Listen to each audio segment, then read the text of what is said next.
We are Gold Ivy, a health company dedicated to simplifying health and wellness. Tune in as we search to find the deep, real, and raw truth. We're here to talk big, no room for small talk. It is our mission to inspire, seek growth, simplify the action steps, and build confidence. You decide what works for your daily life and how to transform our lessons into your gold. Are you ready to step into your power? Now is the time. Join us on the fearless pursuit of self-discovery and growth. This is Ivy Unleashed, a Gold Ivy production.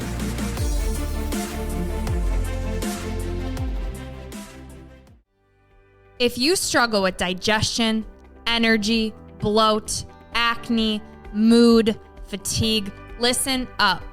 I spent 4 years, 50 plus doctors, and tens of thousands of dollars to heal my gut so you don't have to. I've created the what to do guide I wish I had before spending years navigating the overwhelming amount of information and conflicting doctors' opinions out in the gut health world. My help, I can't figure out what's wrong with me, the How to Heal Your Gut Starter Kit is now available, and the response to it online has been incredible. On top of what I wish I would have known, I also wish this information would have been easily accessible for me. Because of that, it's available to you on the shop page of our website for only $9.99. Included in my guide is what helped me and countless others heal their gut, along with chronic fatigue, acne, hormone imbalances, and so much more. You'll learn what foods to stay away from, what foods to eat, a 4-week gut healing eating plan, lifestyle tools to aid your healing process, and 2 of my go-to favorite recipes. So head over to our shop page on our website, goldivyhealthco.com, and remember, happy gut, happy life. You can heal. Let me help you. So you said that you've started, years ago developing this meditation practice, and you are a health coach. You're very much in this space. How do you feel like that's affected your own journey with grief, having that experience?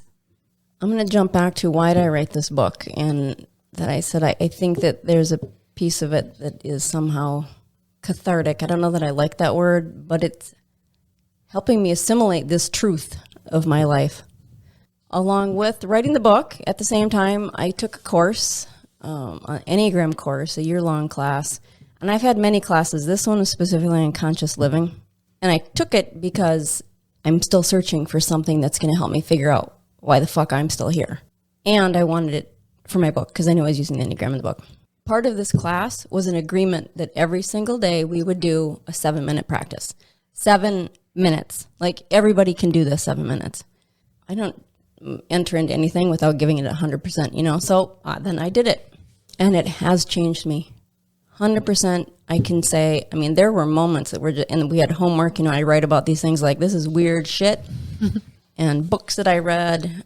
But now when I do want to be present, because of, it was April last year, so it's, been more than that, 14 months now.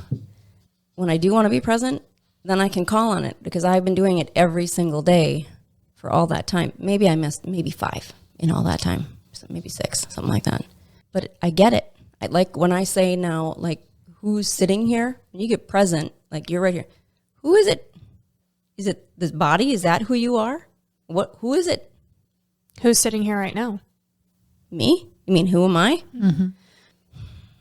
I'm not this body. Nicholas wasn't his body. There's part of the trying to grasp. Here's the other tricky thing, and I don't know if this is everybody or a lot or whatever, but sometimes if I say that he's died, then I have to believe it, and there's a part of me that still doesn't want to believe it. Like, it can't be true. So that helps me because I think if I'm not, this is I know this is so weird, I'm just getting way off now, but like this is a housing unit for what? I am not this. There's consciousness. Well, then so's Nicholas. So's my dad. So then there's some hope. Okay, so some people are going to get what you just said, and some people are going to be like, what is this lady talking about? So why do you feel like this consciousness talk goes over people's heads? Because we don't understand it. There's nothing tangible. I mean, the same could be said for religion, whatever. And everybody can believe that's great. What if being present and being open to whatever wisdom shows up is where the knowledge is? What if? Just saying, what if? All right, Holly, you talk about the Enneagram, which leads me to my next question. You included it as part of the book. The book is broken into 3 parts, and the middle is all about the Enneagram. So tell our listeners, why did you include that part of this book? Thanks for asking that. If I may, so I'd love to get some feedback. What is your takeaway from that bit? Well, it first of all made me say I wish I had 10 more hours to dig deeper into this, because it is so interesting. And we've had on people, we've had guests on human design and all about kind of why we are the way we are. Really intrigues us. I found it helpful in a coaching lens to say, okay, how are my biases showing up here? I think it elicited a lot more questions and also made me think, is this how I always will be? Or because then now I'm aware of these tendencies, can I shift them? If that makes sense. Do they have to be mutually exclusive? I love how you answer every question with a question. Well, I think I resonated with certain things from certain dominant biases, which you break it down into, and the numbers. So maybe for people listening who aren't familiar with Enneagram, can you just kind of give a brief overview of what that is? Brief overview. Well, I go at it a little differently, and I say that in there because there's lots of people now that are really trying to get away with the Enneagram of type. That's what a lot of people know. You're type 1, you're type 7, you're type whatever. But it's another label. We don't want. However, we humans do have what I name a dominant bias that we look at. We strive for certain things in the world. We see things a certain way, and it's different for everybody. Even if we have the same dominant bias, like we talk about being productive. There's one that would very specifically, and I think I use achievement. That's a really big focus. Not us. But that's just one aspect. There are others. It's very nuanced. But okay, so I try to pull it away from type. I use it as a way for people to get to know themselves. That's its point. The whole point of the Enneagram is to bring people back to presence. If you know yourself, you know where you get in your own way, you can come back to presence and be all the other things we talked about already. It's not to figure out what everybody else is or what they do, whatever, because we can't ever tell anybody else what they are, what they do. We have our own lens. But it's pretty cool, and we can see. It can be painful, too, to go, oh, I do those things. Ooh. However, once you find your dominant bias, wherever that point is, it's not going to change. It is. It was developed when you were a little tiny person in your family to get through this human life. However, you can choose to see how you're showing up and make choices. Yeah, it's another awareness piece of what are my tendencies. And, maybe you relate to them, maybe you don't, but I definitely did. My dominant ones were achievement and impact. And what I loved was, I heard my tendencies and I was like, yep. But what was so nice in your book is you gave me ideas to help the griever with my tendencies, right? So for me, you said that it'll take some commitment to daily grounding practices and to trust the safety and impact of not reacting. Because I think when you're a person that's focusing on impacting other people, you want to say the right thing. You want to say the right thing. You want to motivate the person. You want to help them. And you're like, you need to be committed to not doing that. Stop it. Like, don't do it. And then... Can I jump in? Yes. The question is, ask yourself, why do you do that? What's the benefit of it? Because I'm up in my head. I'm not in my heart. Like that's not why. That's where you are. Why? What are you getting out of it? Oh. You want the acknowledgement of, I helped them. For some people, that's what it is. I mean, there's what you have to get at. Okay, then what? What do you get? When you help people, what does that do for you? For me, it's worthiness. That I'm a good person. I helped someone. So now I'm like... I'm not wasting my time here on earth.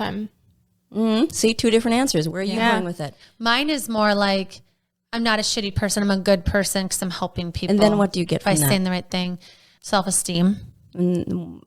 And value. Purpose. Value from who? I don't know. There's the wall we come to. That's what's hard to get past. I mean, probably God. I mean, everything with me goes back to God, where I'm like, did I sin or did I do the right thing? Doing the right thing would be saying the right thing. And so I just get it. Who's right thing? Great question. What you were told from a young age, whether it's God or your parent or society. But doing the right thing is just a few points of view. Some people don't care if they're doing the right thing. That's not on their radar. Mm-hmm. So the question is, because there are different reasons people want to do the right thing. So it's getting at, what is my reason for doing the right thing? What do I get out of it? What's the benefit of doing the right thing? See, mine would if I kept tracing back and back, it would go back to like God and heaven, getting to heaven if you're doing the right thing, if you have good intentions and you're not trying to hurt people, it would be something in that nature. If I kept going back and back and back, I would guess that that's where it would go to, is like, it would be like, are you good enough to get to heaven? Are you worthy enough to get to heaven? It's God-fearing for sure for me. So judgment. Yeah. Justin, out to rock your world, that doesn't sound like either achievement or impact. That's a different one altogether. Yeah, well, it's not hopeful for other people, right? If I'm judging myself, then I'm probably judging other people. And so it's definitely something that I'm working on, letting go of that judgment of myself, because it's a tough critic in there. Inner critic. Talk about that too in the book. Yeah. But not everybody has a loud inner critic. How do you quiet that bitch? Such a common conversation I have with members. Yeah. What, do you want to know the trick that it's not Please. a trick, strategy? Yes. Okay, here's the thing. You just called it a bitch. Yeah. I've heard naming. Yeah. Mm-hmm. Yeah. And then making friends with it. So let's say you call it Fred. Fred, thank you for being here with me and helping me get things right. I'm ready to do this by myself. Can you go sit over there? But here's the thing to get to even before you get that is, what's the benefit of that inner critic? What is it there for? Mm-hmm. What's the answer? Protecting. Okay, so it keeps you safe. Mm-hmm. There's what you can thank it for. Thank you for keeping me safe for all of these years. So I just started therapy for internal family systems. Are you familiar with that? Mm-hmm. Because I now, through the work I'm doing, I understand that I have these parts of me, and that's really what this therapy is it's identifying you have these different parts of you that are working together for a reason because of past trauma or what have you. And so that's what I keep thinking of is, okay, these protector parts, I'm identifying them. How is it serving me? But how can I drop that to best serve the client or the friend that's grieving? But I can't even look at it as serving, because then that's a doing and not a being. Yeah, what if you don't have to drop it? I just notice it, acknowledge it.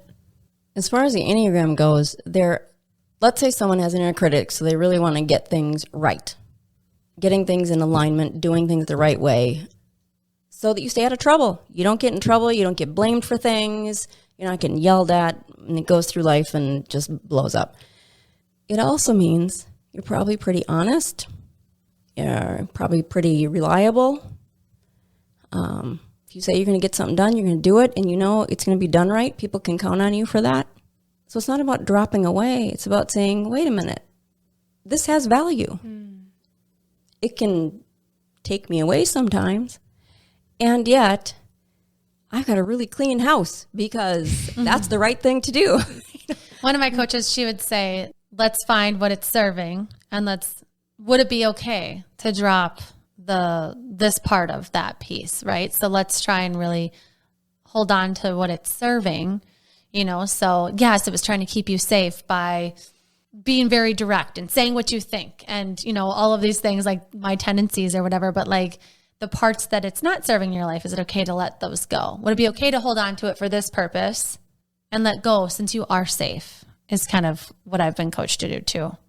And I love that you include both of those sides in each biases so that you can identify with one or the other. I think, I may go more towards negative, which I feel like a lot of people may, but you can also see, okay, yeah, these parts actually do serve me here. So if this is of any interest to you, I recommend anyone and everyone gets this book, but it's such a cool aspect to really dig deeper into you specifically. And pairing that with grief is unlike any book you will ever find. Right. You can't fully witness grief if you're not aware of how you're witnessing it. How's your inner witness? How can you witness somebody else if you can't even inner witness? In addition to the Enneagram, you include the harmonic groups. Can you explain what those are? In a nutshell, the harmonic groups are the way we show up interpersonally when we don't get what we want. So if we're in a conversation that makes us uncomfortable, there is a patterned response based on our dominant bias. We're going to show up, and we're not present because it's our patterned reaction. There's a formula. Once we know ourselves, we can see so clearly, wow, I do that. Okay. Once we know that, then we have a chance of changing it, doing something different. But we have to know ourselves. This is the harmonic groups. They're incredible. I mean, Russ Hudson developed them. There's not a lot out there about them. Even in relationships, take it out of the coaching scenario. You're in an intimate relationship, a friendship, a work relationship. If there is any sort of discord and two people are having their own reactions, how often do we get asked this in coaching? You know, like, what do I do? We're fighting or whatever. If I can share this, there are 3 ways we show up when we are stressed, we don't get what we want, we're uncomfortable. One of these 3 ways, and I describe them, people can figure out, oh yeah, that's what I do. Okay, now imagine you're with someone who's doing one of the other ones. What's going to happen there? And then I can say, okay, so if you can validate them, you can see where you are, so say something about how you're feeling, and then bring in that 3rd one. Everybody's like, wow, that's amazing. There's the whole point. The harmonics are an incredible tool for, I'm not saying it's easy to implement, but incredible tool for seeing our patterns so that we can have more compassionate conversations. Can you briefly touch on what each of those are? And then people can read more about them in the book. Well, we have the positive outlook group. The folks that they really don't want to go down to the tough subjects, you know, bring me down. Well, at least the sun is shining. That's right. Glass is half full. You have the rational competence. These are the folks that are going to get down to business. What do we need to fix it? Emotions are out the window. This is like, what do we need to do? Obviously, those 2, it's going to be like mismatch. And then there's emotionally real or emotional realness. Emotional realness, I guess, is what it is. It can go both ways. These are the folks who are going to let you know how they feel. They're just going to show up. And they want to get the same response out of the other person. So even if the other person isn't giving the intensity that they want, they will stir things up to get that intensity going, which obviously can cause problems. So you've got someone who's saying, let's get down to business and figure out how to fix this. And someone's going, what are you talking about? The house is going to blow up. Not going to go well. So if somebody can bring it down, let's say emotional person says, presence, okay. I so appreciate that your strength is just taking things apart, figuring out what we need to do to get better, moving forward with this. I'm really activated right now. I'm upset. I'm scared, whatever. And I know things are going to be okay. What do we need to do to move forward? There's all 3. I love it. The other, can you be upset. A mix of 2? The short answer is really going to be no. You can't. I mean, the point is to learn the others. So once you recognize your own, you think about using the others. It's not natural. You have a natural space. You choose to bring in the others. Yep. So interesting. I love it. Again, we could talk about that topic for hours. Yeah, well, it's Russ Hudson. He gets all the kudos for that. It's pretty amazing. Yeah, we'll take that in our blog too. So people can check it out and more also in the book. Thank you. All right, Holly, we want more gold from you. So now it is time for your 3 gold stars. Would you like to share yours? Create your daily presence practice. Discover your categories and bias, lens, and patterns. There's no better tool than the Enneagram to do that. And 3, we cannot change by ourselves. People think they can read books, watch TED Talks, watch a podcast, and I can change. No, we need other human beings to change. We have to be with other people that can mirror us, give us feedback, challenge us. We have to have other people. Don't think you can just listen to a podcast and change. Dialogue. Love it. Gorgeous. All right, more dialogue. We have some questions for you. This is Unleashing Ivy, so our rapid fire questions. Are you ready? I'm ready. Okay. Holly, what is your favorite memory of Nicholas? Oh, wow. That's a rapid fire? Oh, you can take as much time as you want to answer that question. Rapid fire from my end. I ran this morning, and I go the same route because I like it. And I remember times that Nicholas he'd stand on a bus stop corner waiting for the bus because he was going to go to work when I was running by, and I would wave to him. I was very happy. I was always proud to see him. And I'd say, "Hi, large child," and he'd say, "Hi, birth giver." Very happy. So I think that's the one I chose. I love that. You are about to be a grandmother. What are you most looking forward to about being a grandmother? Hope. I'm gonna say it. It was really difficult for this not a planned thing. This little baby Nicholas. So it took a while for me to wrap my head around it. But since Nicholas died, I haven't done Christmas. He loved Christmas. He did all the decorations. He just loved it. He loved Halloween too. So I don't do Christmas decorations. And this year, I thought, well, next year I have to do decorations because I'll be a little person. So I realized that this little person brings some hope that I haven't felt in pretty close to 4 years now. So excited for you. I'm a little scared shitless too. As you should be. Yeah. I just to go on with that. How does it feel to know that a lot of joy is coming your way? I don't know. That's not a word I've used in a long time. The scary is just what keeps coming to mind. I don't know. It's foreign. Isn't that strange? It's a huge thing, but I'm well aware that I have a picture of my dad's son. And then there's going to be this little life. There's, that's profound, to say the least. Mm-hmm. So I'm sure it's going to bring me to my knees. Mm-hmm. Oh, it gives me like chills to think about this experience, and you're moments away from it. I'm so excited for you and for your family, for this little guy to come into the world. It's going to be awesome. It's going to be pretty amazing. Yeah. Mm-hmm. Yeah. All right. And last question. What is one thing you wish you would have known sooner? Oh, shit. That's a big one. I wish I would have known how Nicholas was struggling. I can do one thing. I wish I would have known how he was struggling. What would you say to someone listening right now who is really struggling? Get a dog? No.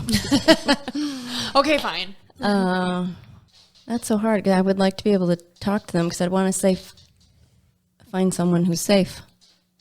That's great advice, though. Maybe they don't have someone who's safe. You know what I mean? So then I would want to be able to talk to them. Reach out to me. I love that. That's what I would say. Where can people find you? By the time this airs, all sorts of places. Witnessinggrief.com. I'm sure I'll still have alohacoach.com up. And there's, email. And you can always message us, too, if you want to get a hold of Holly and get more information from her. Oh, yeah, and there's the Facebook, Aloha Coach, and I did just get Witnessing Grief on Instagram, too. LinkedIn. We'll plug everything. Yeah. So anyone listening, can find you.